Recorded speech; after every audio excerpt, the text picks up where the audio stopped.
Assalamualaikum warahmatullahi wabarakatuh.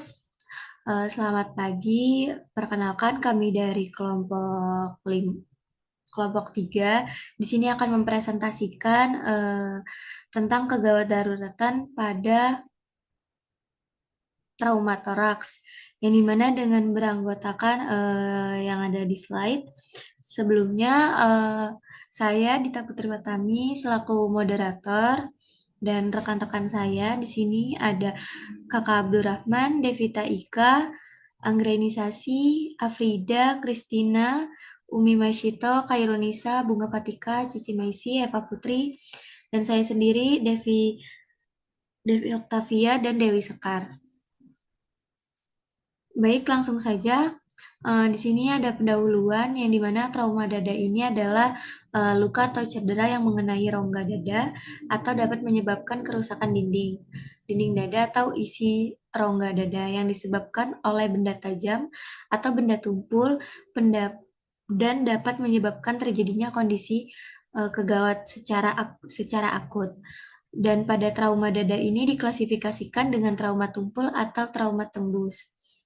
Dan trauma dada ini menyebabkan hampir 25% dari semua kematian yang berhubungan dengan trauma di Amerika Serikat dan berkaitannya dengan 50% kematian yang berhubungan dengan trauma yang mencakup cedera sistem multiple.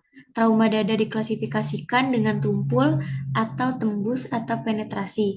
Meskipun trauma tumpul pada dada lebih umum, pada trauma ini sering timbul kesulitan dalam mengidentifikasi keluasan kerusakan karena gejala-gejala yang umum dan rancu. Lalu di sini ada jenis-jenis torak, yaitu ada refractus, Velchase, simple pneumothorax, tension pneumothorax, open pneumothorax, hemothorax, spontaneous pneumothorax, pulmonary continuous thrombobronchial tree injury, diaphragm injury, dan aortic rupture. Lalu ada tujuannya, yaitu mengetahui definisi trauma torak, mengetahui etiologi trauma torak, mengetahui manifestasi klinik trauma torak, mengetahui penata laksanaan trauma toraks, dan mengetahui asuhan keperawatan yang mungkin muncul dari trauma toraks ini. Lalu ada pun rumusan masalahnya, yaitu apakah yang dimaksud dengan trauma toraks tersebut, apa etiologi dari trauma toraks, bagaimana manifestasi klinis dari trauma toraks, bagaimana penata laksanaan kegawat daruratan trauma toraks, dan bagaimana asuhan keperawatan pada pasien gawat darurat trauma toraks. Baik, selanjutnya akan dilanjutkan oleh rekan saya. Baik, untuk selanjutnya yaitu bab 2 tinjauan teori. Untuk definisinya yaitu trauma toraks adalah luka atau cedera yang mengenai rongga toraks yang dapat menyebabkan kerusakan pada dinding torak ataupun isi dari cavum torak yang disebabkan oleh benda tajam atau benda tumpul dan dapat menyebabkan keadaan gawat toraks akut. Trauma toraks merupakan jenis trauma kedua tersering dan memiliki mortalitas yang sangat tinggi. Trauma toraks merupakan penyebab signifikan mortalitas dan morbiditas, terutama pada populasi usia muda. Kecelakaan lalu lintas atau KLL merupakan penyebab terbanyak trauma toraks dengan angka persentase mencapai hingga 70% pada beberapa studi.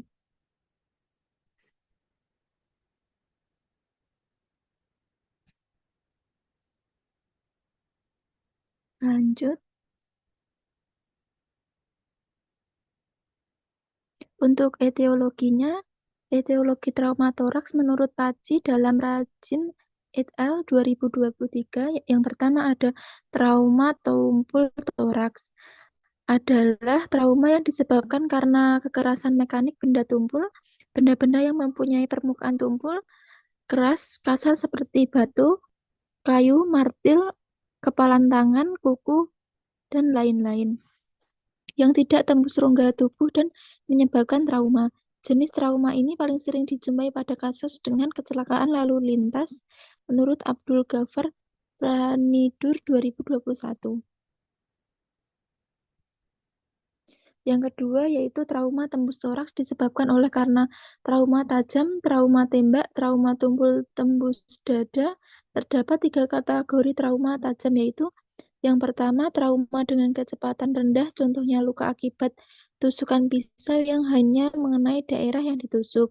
Yang kedua trauma dengan kecepatan medium seperti luka akibat tembakan peluru dan pistol soft gun. Yang ketiga, trauma dengan kecepatan tinggi seperti luka akibat tembakan peluru dari senjata-senjata militer. Cedera yang disebabkan akibat tembakan senapan, meskipun disebabkan oleh proyektil berkecepatan sedang, terkadang dimasukkan dalam cedera proyektil berkecepatan tinggi. Kerusakan jaringan tergantung pada kekuatan dari benda yang menembus torak menurut Lajiman et al. 2023.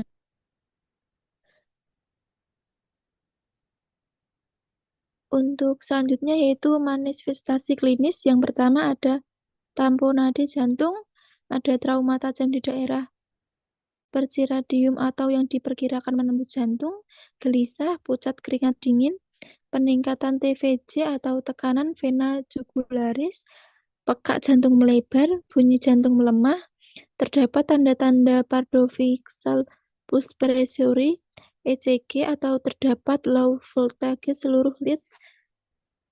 Yang terakhir ada perikardiosentesis keluar darah.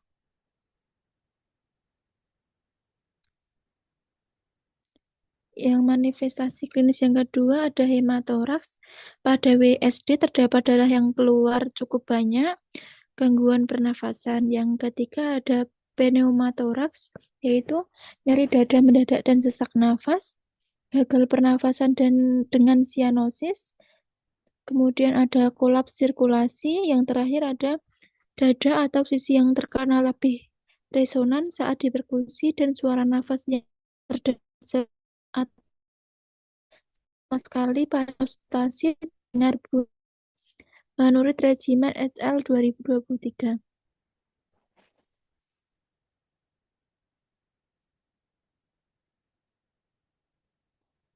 Untuk penata laksanaannya yaitu penanganan pasien trauma toraks harus dilakukan waktu kurang dari 10 menit dan pemeriksaan klinis pada toraks diperlukan untuk mengenali cedera toraks besar seperti transient pneumotoraks terbuka, gagal nafas, memar paru, dan hematoraks masif. Inspeksi, palpasi, perkusi, dan terutama auskultasi, sensitivitasi 90%, spesifitasi 98%, akan memberikan informasi apakah terjadi tension pneumotoraks. Ketika pasien terdapat tanda klinik pneumotoraks, mungkin memerlukan segera intervensi dengan dekompresi jarum pada ruang pleura. Apabila tidak berhasil, maka diperlukan pemasangan selang drainage dada. Baik, untuk selanjutnya akan disampaikan oleh Mbak Cici. Baik, pelaksanaan bantuan hidup trauma ruang gawat darurat. 1.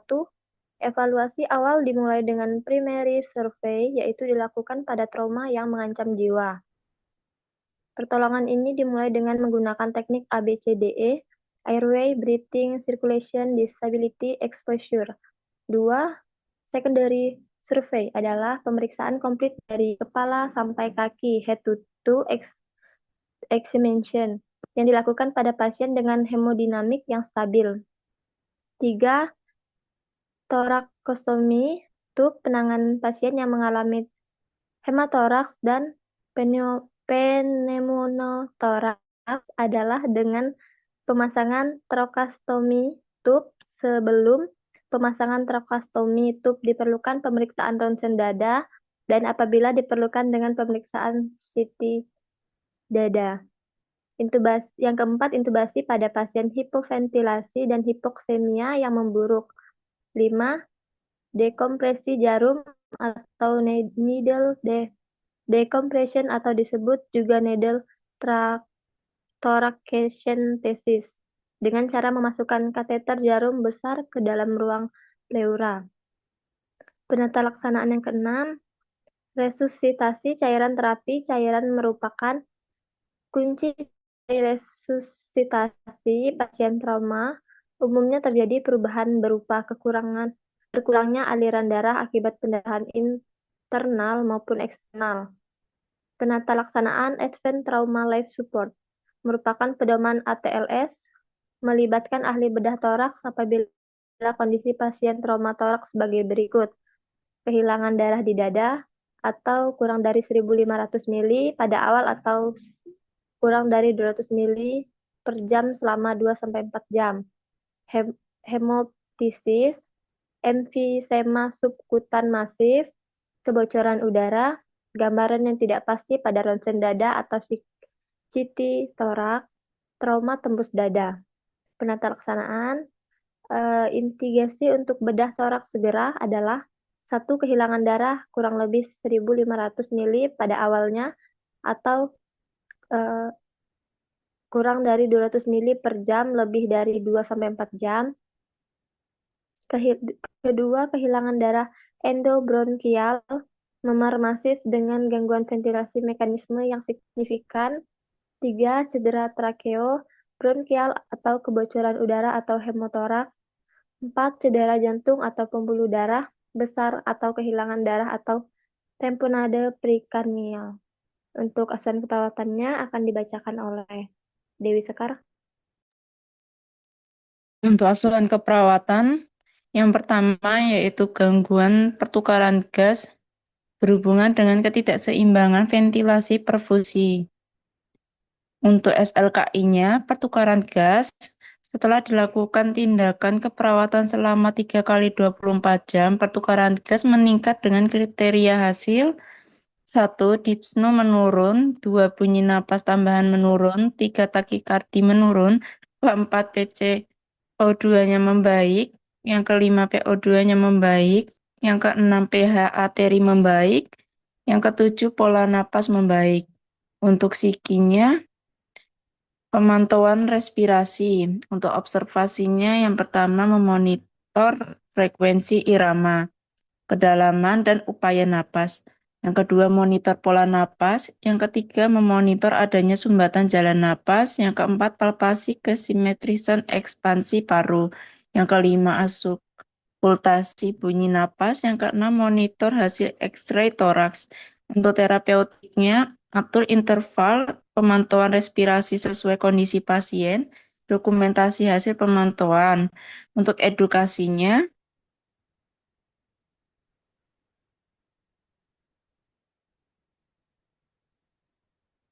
kemudian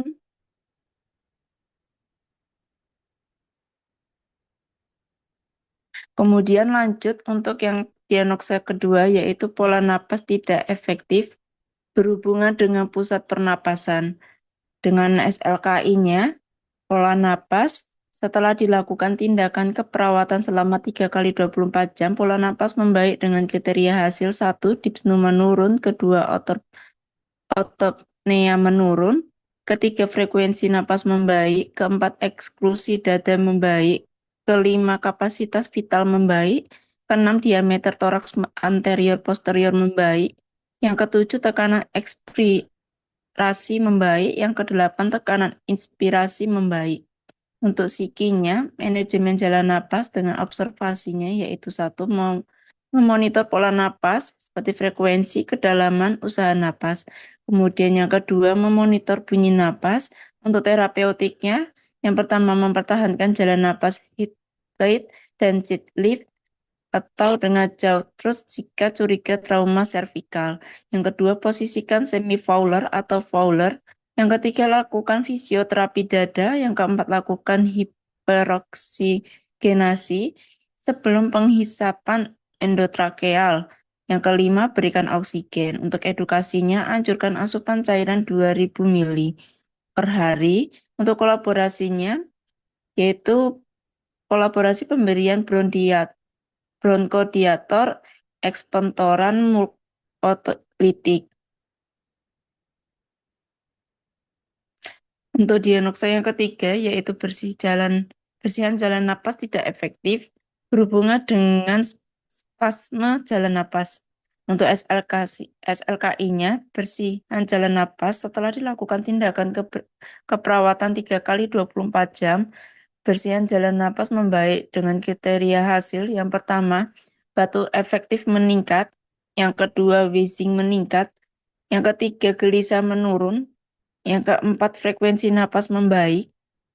Yang kelima, pola napas membaik. Kemudian untuk psikinya, latihan batuk efektif. Untuk observasinya, yang pertama, identifikasi kemampuan batuk. Yang kedua, monitor adanya retensi sputum. Yang ketiga, monitor tanda dan gejala infeksi saluran napas. Kemudian untuk terapeutiknya, yang pertama, atur posisi semi-fowler atau fowler. Yang kedua, pasang perlak dan bengkok pada pengakuan pasien. Pada pangkuan pasien. Yang ketiga, buang sekret pada tempat sputum. Untuk edukasinya, yang pertama jelaskan tujuan dan prosedur batuk efektif. Yang kedua, anjurkan tarik napas dalam melalui hidung selama 4 detik, ditahan selama 2 detik, kemudian dikeluarkan dari mulut selama 8 detik. Yang ketiga, anjurkan mengulangi tarik napas selama 3 kali. Yang keempat, anjurkan batuk dengan kuat langsung setelah tarik napas dalam yang ketiga. Untuk kolaborasinya, yaitu kolaborasi pemberian mukolitik atau ekspektoran.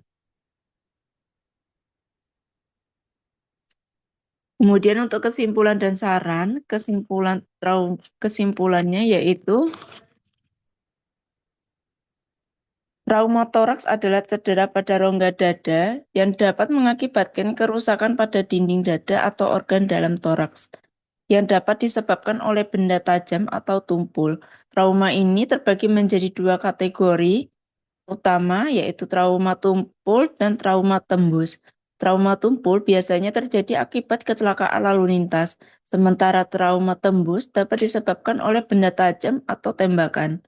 Manifestasi klinis yang umum dari trauma toraks meliputi tamponade jantung, hematoraks, dan pneumotoraks, yang masing-masing memiliki tanda-tanda khas seperti gangguan pernapasan, nyeri dada, dan perubahan suara pernapasan. Kemudian untuk sarannya, dalam penanganan trauma toraks membutuhkan respon cepat dan tepat sesuai pedoman ATLS. Diperlukan pemeriksaan klinis mendetail, penggunaan teknik ABCDE, dan intervensi segera seperti dekompresi jarum atau pemasangan drainase dada. Kemudian pentingnya untuk meningkatkan edukasi dan pelatihan bagi tenaga kesehatan tentang deteksi dini dan manajemen trauma toraks untuk mencegah komplikasi serius dan meningkatkan keselamatan pasien. Kemudian untuk perlunya menjaga serta ditingkatkan komunikasi dan kerjasama antar profesional dalam menangani pasien. Kemudian ini kami lampirkan daftar pustakanya.